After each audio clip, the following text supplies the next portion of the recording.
Parliamo di bruxismo. Il bruxismo è una disfunzione che si distingue in digrignamento e serramento. Il digrignamento è caratterizzato da movimenti laterali della mandibola che determinano lo sfregamento dei denti.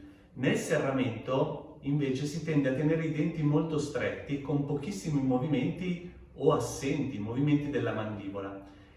Il digrignamento prevalentemente notturno è molto frequente nei bambini. Un bambino su 3 digrigna i denti di notte, soprattutto nel periodo scolare. Durante il periodo in cui si perdono i dentini da latte si mettono i denti permanenti.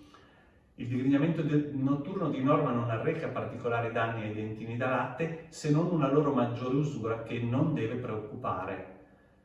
Non c'è una causa a cui attribuire il digrignamento notturno. Certamente è un disturbo involontario legato a microinterruzioni del sonno, le cui cause non sono chiare. Il bimbo per questo va aiutato a riposare tranquillamente, serenamente, al fine di ridurre questi microrisvegli che sono causa del bruxismo.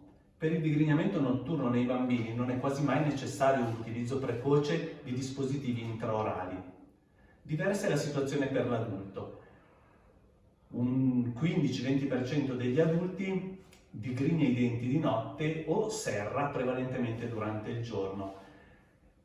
Queste situazioni possono determinare importanti abrasioni dei denti, fratture dei denti e soprattutto l'insorgenza di sintomatologie dolorose tipo mal di testa, cefalee, contratture muscolari, fino a provocare alterazione delle articolazioni temporomandibolari con rumore, dolore e acufeni, soprattutto durante l'apertura e la chiusura della bocca, durante la masticazione. In questi casi è utile prendere in considerazione la possibilità di adottare terapie con placche di svincolo, bite, che sono delle strutture da portare prevalentemente di notte, che servono a